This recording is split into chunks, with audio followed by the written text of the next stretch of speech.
Class 10th के सभी छात्र छात्राओं का इस सत्र में स्वागत है, अभिनंदन है। इस सत्र में हम गणित विषय के चैप्टर 1 के बारे में अध्ययन कर रहे हैं। पहली प्रश्नावली हमारी पूरी हो गई है। आगे के लिए सबसे पहले हम लोग सीखेंगे अंक गणित की आधारभूत प्रमेय। ये प्रमेय आप भले ना ध्यान रखें, लेकिन आप कार्य ऐसे ही करते थे कि कोई भी आप संख्या लेते थे, उसका आप अभाज्य गुणनखंड रख देते थे, तो उसी को अंकगणित की आधारभूत प्रमेय कहते हैं। अगर हम कोई भी धन पूर्णांक लें तो उस धन पूर्णांक को हम अभाज्य संख्याओं के गुणनखंड के रूप में व्यक्त कर सकते हैं। गुणनखंडों का क्रम चाहे जैसा रख दें।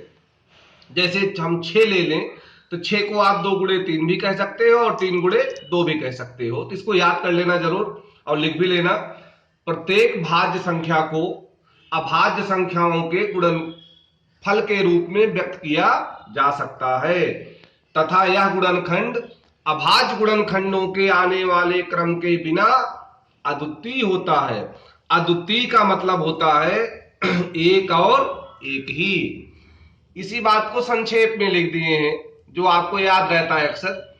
एक प्राकृत मतलब धन पूर्णांक, एक प्राकृतिक संख्या का अभाज्य गुणनखंड उसके गुणनखंडों के क्रम को छोड़ते हुए अद्वितीय होता है, एक और एक ही होता है।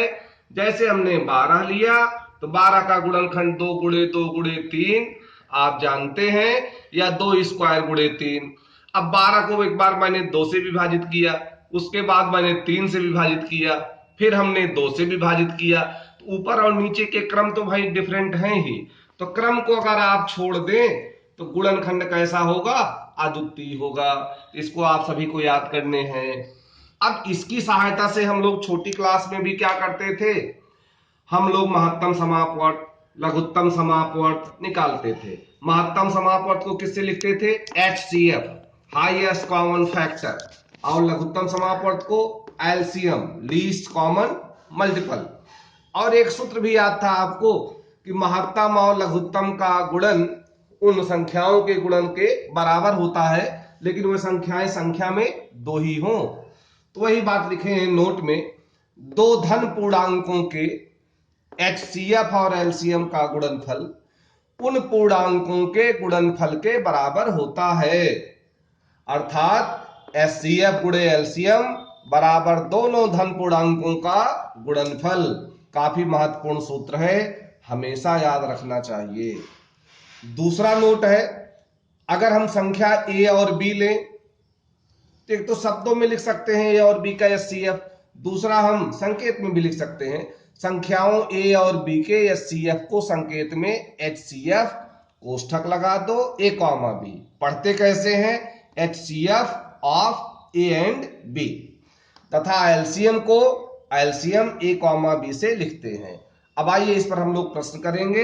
एक्सरसाइज 1.2 बहुत सरल प्रश्नावली है, जो क्वेश्चन नहीं आएगा हम बताएंगे ही, आप आज अभ्यास करेंगे इस प्रश्नावली का। पहला प्रश्न, पहला खंड लिया हूं, 140 का अभाज्य गुणनखंड कीजिए। तो 2 से काट दिया 70, फिर 2 से काट दिया 35, फिर 7 से काट दिया। 140 का अभाज्य गुणनखंड आया 2 गुणे 2 गुणे 5 गुणे 7, या 2 स्क्वायर गुणे 5 गुणे 7। दूसरा क्वेश्चन ले रहा हूं, इसके पहले क्वेश्चन के अन्य पार्ट को आप स्वयं करेंगे। दूसरे क्वेश्चन का पहला पार्ट, 26 और 91 का हमें HCF निकालना है, LCM निकालना है। तो सबसे पहले 26 को अभाज्य गुणनखंडों में व्यक्त कर दो, तो 2 गुणे 13। फिर आप 91 को अभाज्य गुणनखंडों के गुणनफल के रूप में व्यक्त कीजिए, 7 गुणे 13। आप जानते हैं, लेकिन ध्यान से सुनिए, दोनों संख्याओं को अभाज्य गुणनखंडों में व्यक्त कर दें। HCF लिखते समय जितने उभयनिष्ठ गुणनखंड आए हैं उनका गुणनफल होगा HCF। अगर कोई भी गुणनखंड उभयनिष्ठ नहीं है तो HCF होगा 1। तो यहाँ कौन उभयनिष्ठ गुणनखंड आया है? 13, तो 13 हो गया इनका HCF। LCM के लिए सबसे पहले दी गई संख्याओं का आप अभाज्य गुणनखंड करेंगे, उसके बाद देखेंगे सभी में सबसे उभयनिष्ठ गुणनखंड कौन सा है, तो पहली बात तो आप उभयनिष्ठ गुणनखंड उतार लेंगे। उसके बाद जो उभयनिष्ठ गुणनखंड नहीं है, चाहे वह पहले में हो या दूसरे में हो, और सबका ले लेंगे प्रोडक्ट, तो आपको मिल जाएगा एलसीएम। तो एलसीएम के लिए उभयनिष्ठ गुणनखंड कौन है? 13। 13 तो मैंने लिख दिया। अब 26 में कौन सा रह गया है? 2, तो 2 भी लिख दिया। 91 में कौन सा रह गया है? 7, 7 भी लिख दिया, और इसका गुणन कर दिया 182। अब आपको सिद्ध भी करना है वही सूत्र, सत्यापित करना है संख्याओं का गुणनफल उनके एचसीएफ और एलसीएम के गुणनफल के बराबर होता है कि नहीं। तो संख्याओं का गुणनफल कौन है? 26 गुणे 91। देखो यहाँ रफ पर गुणा किया हूं 26 और 91 का। 1 को 6 से कर दिया, 1 को 2 से कर दिया, 9 को 6 से कर दिया, 9 छक्के 54, 9 दूनी 18, 5 23, जोड़ दो तो 2366। इसका देखो गुणनफल दिखा दिया। अब यह सीएफ और एलसीएम जो आपने निकाला है 13 गुणे 182, 13 दूनी 26, 13 8 104, 2 जोड़ दो 106, हासिल 10, 13 एकम 13, 10 23। तो यह सीएफ गुणे एलसीएम बराबर संख्याओं का गुणनफल।